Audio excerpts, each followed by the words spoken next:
All right, it's been a little bit since I made the first video covering the EQOA server. I apologize. I have been very busy. Lots of things going on, and I did also record it at one point, and then I like leaked something I wasn't supposed to. So yeah, here we are. So today's video, kind of like as part of the series, I'm gonna get to more stuff, but I have noticed a huge influx of players lately, which is great. But a lot of people have a lot of questions, and to be honest, a lot of people think they know things, but they don't actually know things. Uh, you got to remember, this game was during came out before YouTube. Okay, this game died around the beginning of YouTube, so that's why you will find like a couple videos here and there, but not much. You're not going to find much in the way of guides. In fact, a lot of information. Back in the day, people used to kind of hide information from each other. So a lot of things are, you know, have been kept hidden or gate kept over the years. And a lot of things are just misinformation because people think they know something or how something works, and they don't actually know how that thing works. They just have a misunderstanding or like an old memory where they think it works a certain way, but it doesn't. That still persists today, even on the server, where the devs and other people have to constantly deal with people who think things should work a certain way when it's not true and it never has worked that way. For example, there was a thread, big argument about whether or not necro pets should have had weapons, and a guy was complaining that the higher level necro pet didn't have a scythe, which is an item only you get through class mastery, and it's not default. He thought it was default because he doesn't remember.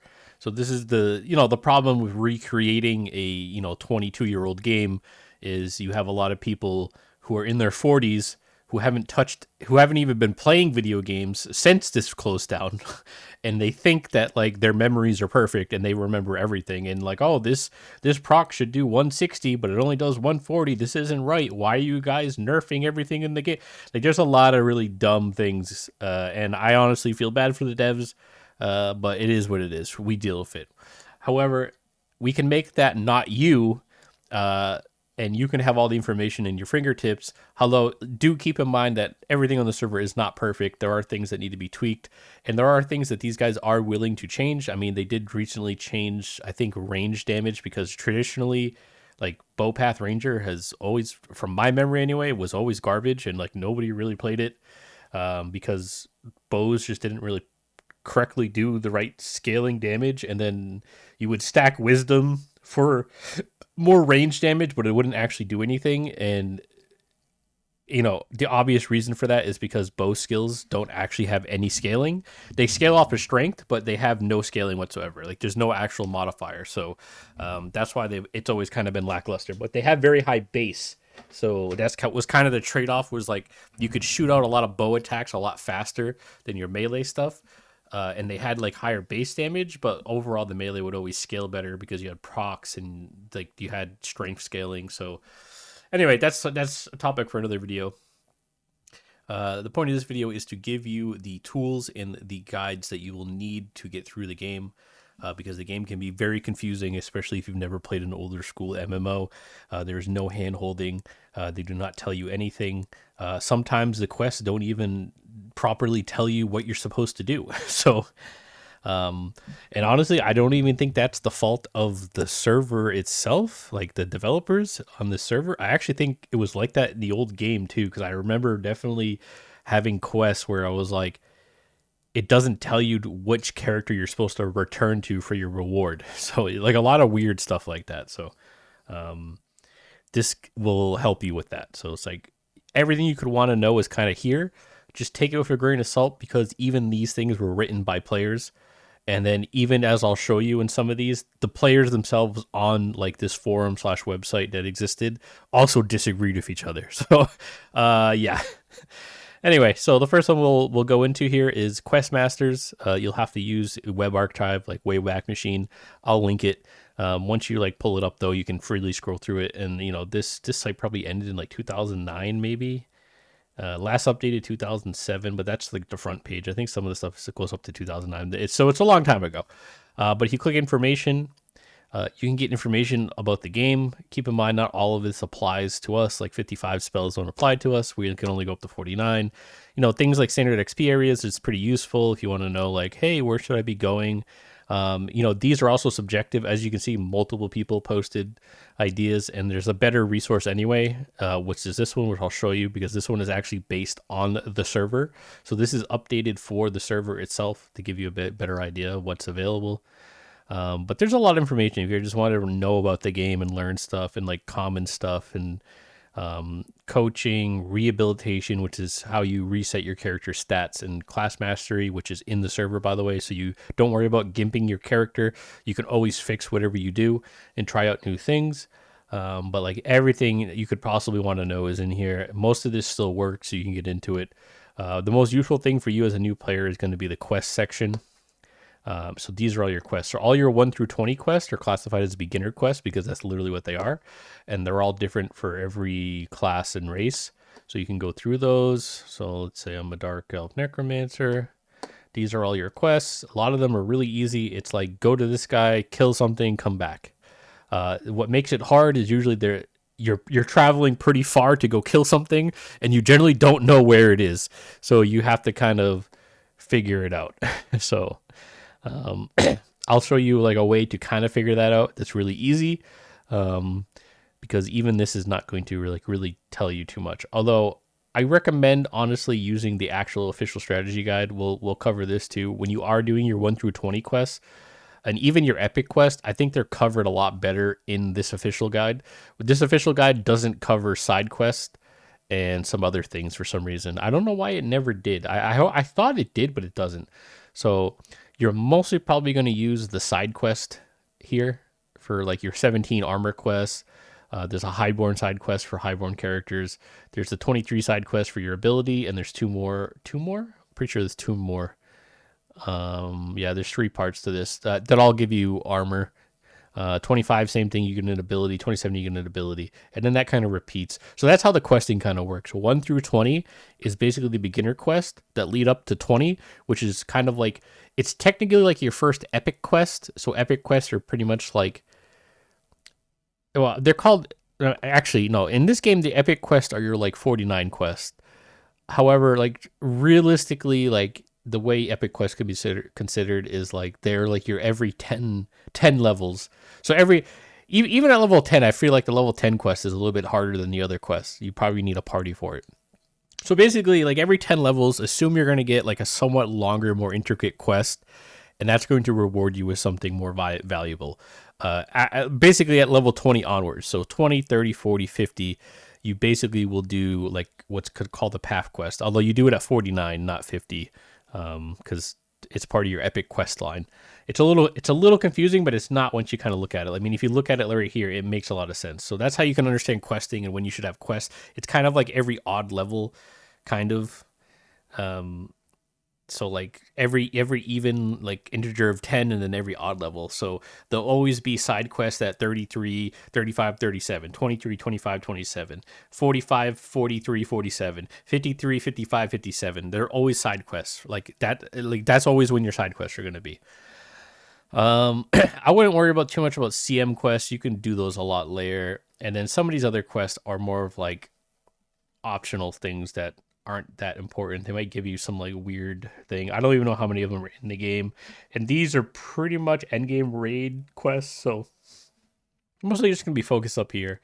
And these are your 17 side quests. You can go through these, and they have them classified. If you're an evil class, you can only do the ones in red or purple. If you're blue, you can only do the one. If you're a good class, you can only do the ones in blue or purple. So you can't actually get all of them, which I always thought was retarded. I never made any sense to me. You can technically do all of them if you get an enchanter to basically like, enchanters can kind of like cloak you into like another race, which allows you to go into like good areas as an evil person or vice versa. But it doesn't last very long, and you kind of would need somebody dedicated to following you to keep doing it. And you can technically grind faction, but like you're not going to be able to do it at a low level, and you're talking about killing thousands of mobs to grind the faction to be positive to get the coach. So yeah, I mean, you eventually can get kind of everywhere. It's just, it's going to take a very long time to get to that point. So Yeah, the 17 quests though never really made any sense. I used to just skip these because the armor was like most of the armor is pretty garbage, in my opinion anyway. And you could just wear crafted gear that was like I think level 18 there was crafted gear and you would just wear that and it's better anyway. But in this server there's no crafting it, so I highly suggest you do these. And the XP is pretty nice actually. You could get probably like 2 or 3 levels out of doing all of them, and a lot of them are not very hard. Once you do them the first time, if you do them again, you'll kind of breeze through them because then you'll know exactly where everything is. The hard part is usually just like go here, buy something for me, bring it back to me. Okay, now go out and find this mob, kill this mob, get an item, bring it back to me. That's usually every single quest, and the hard part is finding the mob. But like once you do them like one time, you'll pretty much always know like, the general area of like, okay, I gotta go here for this thing. I gotta go here for the mummy. I gotta go here for the priestess. Like, so I do recommend doing them at least the first time. People do sell the gear on the auction house though, so you can buy it. Not really recommended, but you can do it. So, but yeah, those are going to be like kind of your first thing, and then obviously other beneficial quests are going to be when you do your 23, 25. These are a little bit more complicated. They're multiple parts. Some of these are annoying. You will need to grind faction for these, so this is going to be the start of like, hey, I need to go get faction. So like in order to even talk to like Buima, for example, you have to grind a bunch of faction for him, and it takes a long time. And you have to kill bandits. Or gnolls, which is I'm pretty sure gnolls are like 30 plus, so it's like not even doable for you, if I remember right. So you're more likely to be killing bandits. So you're kind of forced to then go grind at bandits, which it's really good XP by the way. So bandits is a really good place to level. But these are things to know and like get ahead of. So like it's highly recommended like when you're leveling early on, like even when you're like level 8 or something, like to go kill Nasahir. There's like a low level Nasahir camp that's like 10 to 13, and there's a high level one that's like 17 to 20. You should go to both of those when you're in that level range 100%. Find a group, go there, because you need to kill hundreds of them to get this 25 one, and this one gives you your ability, so you kind of have to do this one. You really don't want to go back there later and have to kill them. It's really annoying. Like I had to do. It's just really annoying. So highly recommend to go there first, right? So these are little things you know when you read through this. You can read through this on your own time and get a good idea what you need to be doing. But yeah, I mean, Questmasters is such a good resource. Even if you want information about your class, there's stuff in here about classes you can read through. Like say you want to know about Shadow Knight. Here is a basic Shadow Knight guide by Nimuk. Keep in mind, like I said before, a lot of information is gate kept and a lot of information is, contradictive. So even down here, there's even more people like chiming in. This is another guy by Kubrius. This is Jenny Lin. They all chime in and have their own ideas of how you're supposed to do things. I will make guides kind of telling you like what things actually do, and then you can kind of make your own decision. This game has never been that hard. Anybody who thinks the game is hard is like, I don't know, they haven't played games in the last 20 years or something. The game is not hard. It's never been hard. You even if you gimp your character, like most of your power comes from actual items and spells. Like spells are incredibly powerful in the game. So like the difference between your level 30 ice ball and your level 8 ice ball is like literally like triple the damage. And like your actual stats that modify that is pretty low unless you're a wizard. So wizards actually get insane. Wizards have some of the best scaling in the game because they scale off a dex for all of their spells for 60%, which is insane. So 60% of your dex gets added to the base of whatever your spell damage is, and their spell damage is already insanely high. So wizards are some of the hardest hitting characters in the entire game, period, because of their scaling. But a lot of other classes are not that lucky. Like a mage, for example, also has 30% dex scaling, but it's only 30%. So it comes down to like, is it worth dumping 300 of my points? You only get like 425 or whatever the total is. I can't remember off the top of my head, but you only get like 400 something total training points to put into your character. Do you want to commit those points to dexterity as a mage when you're only getting a 30% buff to your damage, and your damage is already quite low because your base is really low? So probably not. You probably want to invest that into other places, and then most of your damage is going to be from your pet anyway. So you want to just kind of focus on being like survivable, having a high power pool, having high HP pool. But that's just my personal opinion. Some people think differently. This is why I'm saying like it's good to read through these and get an idea of what people back then were thinking and what their justifications are, and then you can kind of go from there, right? SK is probably one of the most highly debated classes in the game. So if you're gonna play a Shadow Knight, my personal favorite class, maybe second, probably favorite class, and then probably like Monk, and then like Necromancer, Mage. Those are like my top four. Warriors probably number five. If you play SK, I'm just going to warn you now. There is so much debate on what you're supposed to do. And even I completely disagree with a lot of things, even in this guide of what you should do. Like this guy saying Dex is virtually useless because it's not useless at all for a melee character. And I personally find Intel actually kind of shit on SKs, but people really swear by it and will build maxed out 425 Intel in their SKs just to heal for 10 extra HP. Although that being said, there are arguments because there are some things that do become Intel scaling and then benefit. So it really depends on what kind of class master you're going for and things like that. So like SK is like one of the more complicated classes to build because there's so much variance because they technically have like 5 stats they need to invest into, and it really depends on like, do you take the class masteries for this or not, and are you going to go this mastery or this mastery? So good luck to you if you want to do that, but reading through this might help you. Personally, I'll cover SK in a video. I mean, my personal opinion is the only viable SK is Troll and Ego Savage, which is probably the best master class in the game. Troll anything is probably a good time because Savage is just such a broken master class. But that's another debate we'll get into. But yeah, you can read through this and get a better idea of your things and your path choices. So at 20, you basically, the first decision you make is like, it's like a major power skill you get that kind of determines your character's path he's going to take. It also gives you a weapon specific, or it basically gives you an item specific to whatever that path is. So Shadow Knight, if you go Taunt, I believe Taunt is the sword, if I remember right, and Blood Path is the spear. So you'll get like this crazy glowy spear at the end, and it does proc damage. If you go Blood Path the whole way, which is basically like an HP life tap at 20, 30, 40, and then 49. And then the Taunt Path is you get a really beefed up like Taunt or Provoke, and it gives you a ton of AC and makes you like really hard to kill. I personally think Taunt Path is really good. A lot of people seem to disagree. I think Blood Path kind of has diminishing returns because you can stack AR and it becomes pretty much worthless, but where the Taunt Path is always useful because stacking AC is always useful. We're not going to get into that debate, but you can see here all the different types, right? If you're going to play a mage, you can go Stone Path or you can go Pet Path. You can intermix these. So 20, you could go Pet Path, 30, you could go Stone Path, right? For example. However, what that means is when you do the 49 Epic Quest, your final version of the ability will be slightly weaker because you changed paths. Now, that's a whole nother debate in itself, whether it's actually worth it. I think for some classes, like Monk, for example, it's actually worth to kind of mix paths. And I personally I'm something I'm going to look into.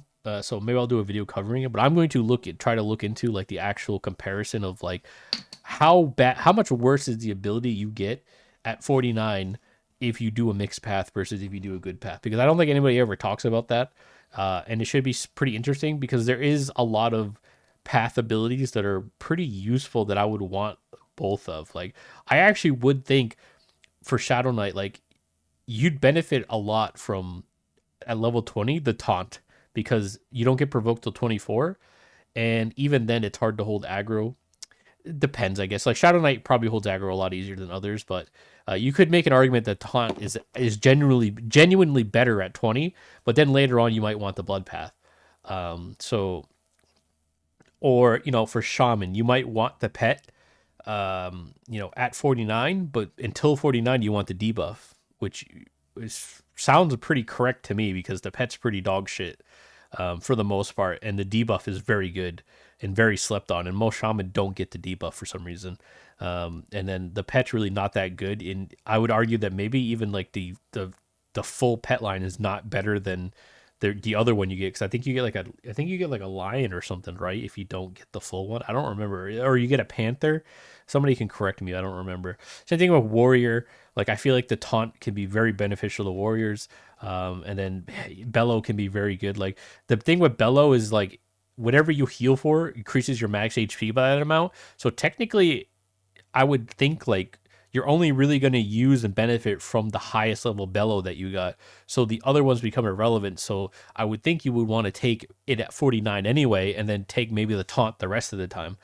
You know what I'm saying? So these are a lot of debates and a lot of things in the community that people are still not settled on, even though they pretend like they are, and they know everything, but they really don't. I mean, if you ask some of them like what scaling percentage some of the abilities are, they have no idea. I mean, most of them probably don't even know what scales off of what, even though there's the strategy guide that tells you. So yeah, so just keep that in mind. But this is a good resource. So read through this. I don't want to spend any more time on this. You figured these things out for yourself. Um, and then from there, we'll look at the main strategy guide. This is extremely useful. This was my Bible growing up.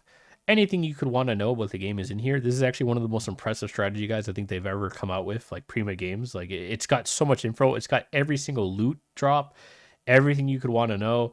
The way loot works in this game is it's by zone, rather than like per mob. Although some mobs have their own loot tables, so it's like a little bit more confusing. But yeah, every single mob in the game, every single class ability, it covers the entire like 1 through 20 of every class, and it's very detailed. So if we go to like Dark Elf Magician, so page 91.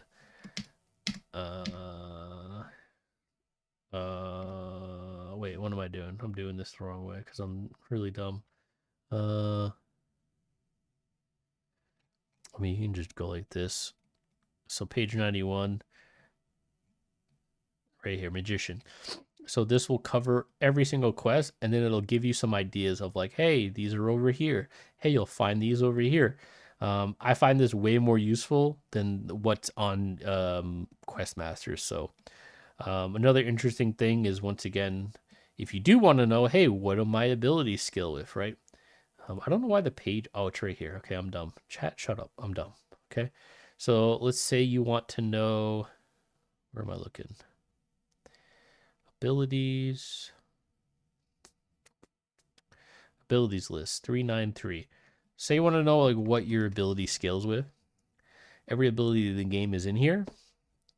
Okay. So the change is going to be like the positive or negative effect. So if it's a damage spell, this is how much base damage it does, right? So we're not looking at Alchemist. Alchemist is mad confusing. I don't even want to look at it. Let's just look at Magician, right? So Lava Burst has a 62 base damage, has a 20% dexterity modifier. So here's the modifier, here's the stat that modifies it. So it does damage, and it does it for 20%. So if you have 100 dexterity at low levels, you're getting 20 extra damage. So you'll hit for 82 on your Lava Burst. And this is the thing that a lot of people don't understand is like, when you're raising your character, it's worth to invest certain stats before others. So I generally don't recommend leveling intelligence on a Shadow Knight early on, and like I can show you why real quick, just to keep harping on Shadow Knight, because I know a lot of you are going to play a Shadow Knight, and I and I know you're going to like get 20,000 comments from the community on how you should do it. Things to keep in mind with like Shadow Knight, for example, your intel scaling on Veil of Death is 5. Okay. And then your Dark Strike, the intel scaling is 4. Okay. Now, the thing to keep in mind is there are people who still believe that intel scales your damage on a Dark Knight. It does not. It only does that for your spells, right? So you have certain spells like Harm Touch, for example, which is a very long recast time, by the way. That scales 100% up intel. This is one of the hardest hitting things in the entire game. Okay. It's very strong, but it has literally, I'm pretty sure this is like an hour or something recast time. It's absurdly long. Okay. But you do get similar things, similar spells you can use, that you can unlock, mostly through class masteries. Okay, so those will scale off intel. It's just not a lot. Like I don't remember what the scaling is, but it's not a lot. Your blood ability to steal blood will also scale off intel, but that's not for the damage. The damage is always going to be 600. It's only going to scale the actual. Actually, no, I'm pretty sure it scales the damage too. So you get a 40% on the Actually, I'm not sure. I think it might actually only scale the drain amount. I don't think it actually scales. No, that wouldn't make sense because whatever you drain is what you get with this. That's right. So it's 1-to-1. So this does increase the damage because it increases the drain. Damage increases the drain. It's a 1-to-1 drain. I forgot. I haven't played fucking Shadow Knight in 12 years, 22 years. Give me a break. Okay. But for the most part, if you just look, you're going to benefit a lot more um, from strength scaling in the beginning of the game um, than you are intel, right? So I generally don't recommend like going crazy on intel until maybe like your mid 30s or something, and then you can start increasing it because you'll start getting a lot more benefit, you know. Because if you go blood, you'll have blood raven, you'll have 2 blood spells, you'll probably have a few more intel stacking abilities, you know, like punish death. Punish death is kind of you can't. I'm pretty sure isn't punish death basically an undead nuke? I don't think that actually or maybe it's not because you have pain touch. I don't remember. It's been too long. But even pain touch, like it scales off of strength, which is weird. There's probably a CM that makes it scale off intel. You'll have to look into all these things yourself. When I go through Shadow Knight again, I will let you know 100% how this all works because it's been a while. Yeah, Deadly Wrath scales off strength too. There's probably a CM to make it scale off intel. But either way, my point is like this is useful to look at when you're playing your character to be like, hey, I don't actually need these things, right? So like a ranger is pretty much exclusively scales off of strength. Like the things that say whiz don't give you anything. It's mostly exclusively strength the entire time. Um, and then if you ever wonder like, hey, I have a proc spell, like what does that scale off of? So, you know, ranger's a good example. They have a proc spell. If you go melee and you get hasted blades, um, not hasted blades, fucking dancing blades, that has a proc on it. What does that scale off of? So, actually, no, it's not dancing blades. Dancing blades is there. What's your It's this one, strike blade. Strike blade is your path ability. Okay, that's what I want to look at. Right. So you can look off of that, right? What's it scale off of? Absolutely nothing. Rangers Rangers such a feel bad class, man. Whatever. But intelligence increases intelligence though, which is cool to know. So the reason why that's important is because all procs scale off of intelligence. You know, there's an argument that I would argue because I've never seen anybody actually prove it. Is that sometimes weapons themselves can have proc damage, like so it's a random chance to do bonus damage on based on the weapon itself. It's not even something you apply. The prevalent idea is that that scales off dexterity that you have, and if you have more dexterity you will trigger that proc more often. I personally don't think that's true. I think all procs in this game, because they use EverQuest as the guide for that, because in EverQuest that's how it works. But in this game, I don't think that's true at all. I'm pretty like 100% sure every single proc ability scales off intelligence in this game, including procs on weapons. And then that's even debatable if you can even increase the proc chance on weapons, because I'm pretty sure it's hard coded in the weapons of what procs, which is why it was a problem. And the reason why I believe that is because the devs in this game in the server have talked about they banned a certain item because it would proc too often and it was like considered overpowered and people would use it all the time. I think it was like the slaps. I've never used them, but um, at no point did they say like it was because people stacked a certain stat. It was because it itself was coded to proc too much. But that's a whole nother debate. We're not going to get into that. But my point is like you can see these things. Like what am I getting a buff from? How much damage am I doing? Things like that. What is my proc scaling off of? So intelligence is proc chance. Okay, so every 10 points, I'm pretty sure it's 1% proc chance for your abilities. Ranger doesn't need to build in the intelligence if you go even if you go melee, and the reason for that is because you will actually cap your intelligence off your buff. Your buff itself will actually give you a shit ton of intelligence.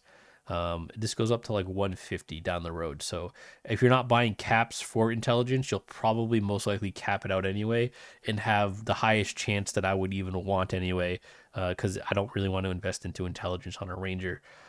So that's why the ranger. I honestly think the ranger proc is pretty good because it actually just gives you exactly what you need to proc more often. Whereas like the monk for example does not. Monk's proc is actually kind of shit, which is why I don't usually like getting it. Because like Death Strike doesn't give you any intel to make your proc happen more often. It just gives you more dex and strength, which is like okay, but I don't proc any more often. So yeah, it's very interesting stuff to be honest. But you can go through this and kind of figure it out yourself. Okay, very good resource. Third resource is going to be this Google Doc. This Google Doc is based on the server itself for the most part. Like there's a lot of things are updated from the server. There's some things that are not obviously because we don't have 51 to 60 rewards, but it's still in here. There's a nice little map. If you want to know how the coaches connect and like the good evil, so green is good, red is evil, and then light blue is kind of neutral ones that everybody can get. And this is how they all connect if you're trying to figure that one out. And just a general map that's kind of nice and kind of zoomed in that really kind of shows you all the little physical details. Like, so like, oh, I'm trying to find how to get here. Oh, I see this mountain. I just have to go this way and blah, blah, blah. And then it kind of gives you the levels of every single little zone, which is also very helpful if you're new and you're trying to figure out where I should go to like level. You get a rough idea. There's quest links in here. They're gonna send you to like weird places. So most of the time it's gonna send you to quest masters. Sometimes it's gonna send you to Alakazam. Does this even work? Yeah, I don't know. But so I would just use quest masters in the strategy guide for questing. There's a whole bunch of items. You can see what items you're gonna get. So maybe you want to know, hey, what at level 30 when I do my path quest? Oh, that's the side quest. We don't care about that.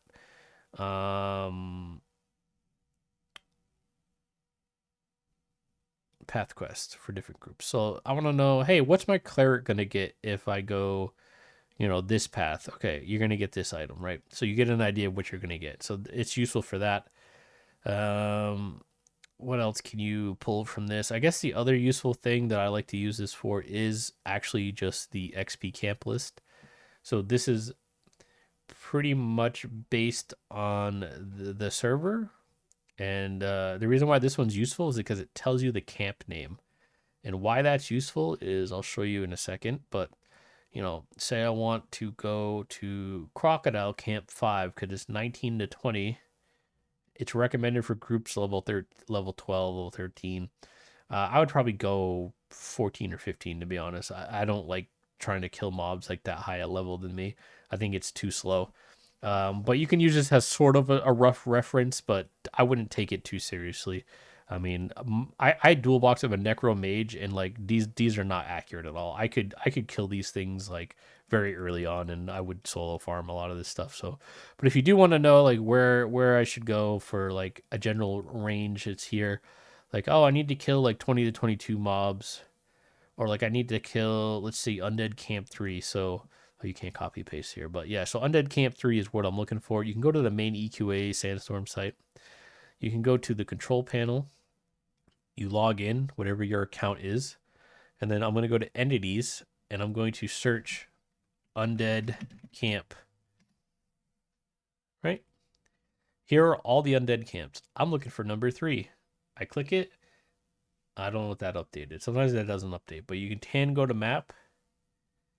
And this should be Undead Camp number 3. That's Undead Camp 4. I think Undead 3 Camp and 3 and 4 together. Like half's over here, half's over here. Yeah, this is 3 and 4. So this is where it is. You can kind of zoom out, figure out where you got to go. Okay, here's Freeport. I got to kind of go, southwest. And then I can get to this camp. And it's in like this little ravine. And there's like a little oasis here. It looks like a temple. Right? So that's how you can find things like that very easily. So that's why this is useful to reference for XPing. The other useful thing with this control panel is questing. If you are, let's just say, quest. This is gonna be way longer than I wanted to. I've kind of rambled on. This is not how I wanted to do this, but I got kind of carried away, and I just kind of want to get this done because I see a lot of people asking questions, and I feel like you need this information. It'll help you a lot. Quest. Boom, boom, boom, boom, boom, boom.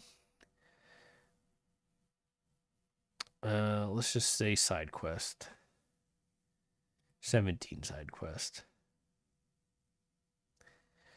Okay, let's just say I can't find stolen. I can't find this character, Tetharis, that I have to kill. Right? Type in the name. Okay, that's not a good example. Why is this not working? Is that not the actual character's name? This is the problem, dude. Is these guys didn't even.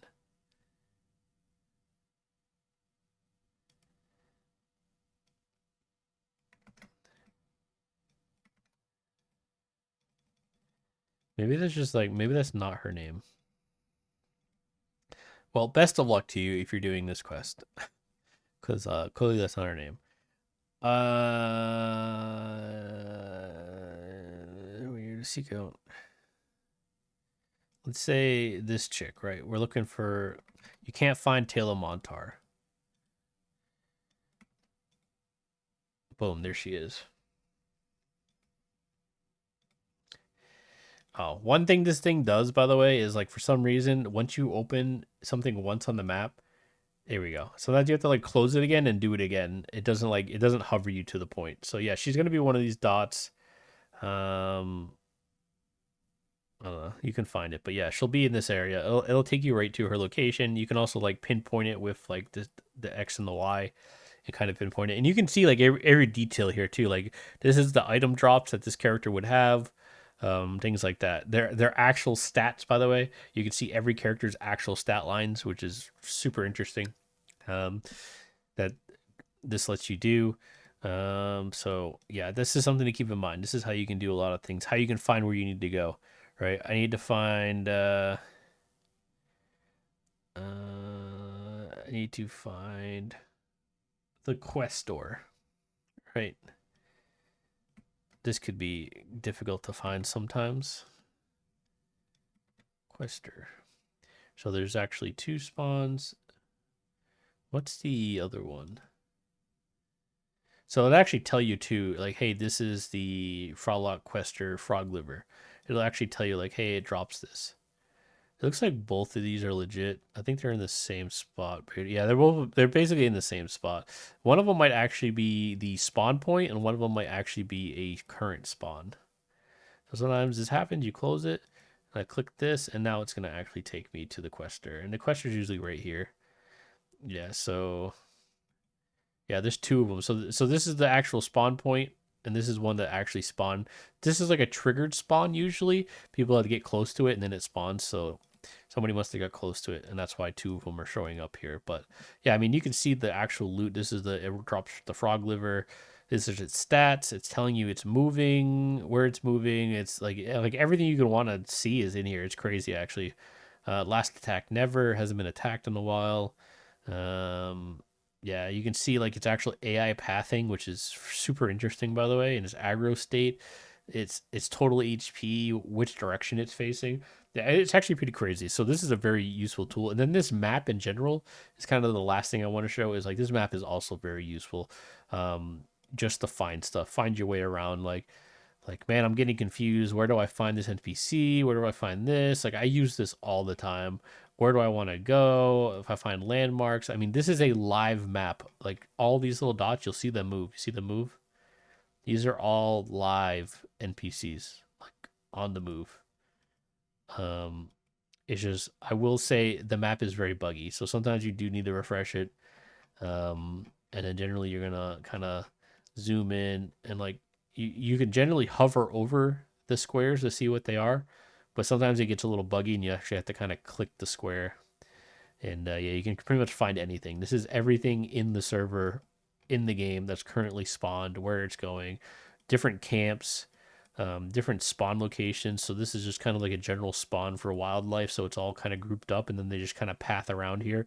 So it doesn't actually show you all of them, because I think they have it set so like these won't actually, the save resources, I'm pretty sure these won't actually spawn in until you get here, and then all of these like wildlife mobs will spawn. I think that's how they set it up, to try to save resources in areas that people don't really frequent. People don't really have a reason to come in here. So until you get in here, like these things won't spawn. Or it also could mean they're underground. I've learned that too. So keep that in mind. There could be like an underground tunnel or something, and the mobs are underground, and that's why they're not showing like that. So yes, very useful resource. And obviously, if you want to see, Ogok, you click this. Boom. Now you can see Ogok, which is the ogre area, and then they have Otis as well, which is the island. You're not gonna have to worry about this, so I wouldn't worry about it. I don't think anything's even spawned here. I'd be shocked if it was. I don't know. Maybe stuff is spawned here. I wouldn't think too much. Like, it makes sense for this to have some stuff, but I don't think there's gonna be too much spawned out here. So this is pretty much like an end game area, so I wouldn't really worry about it. And that's it.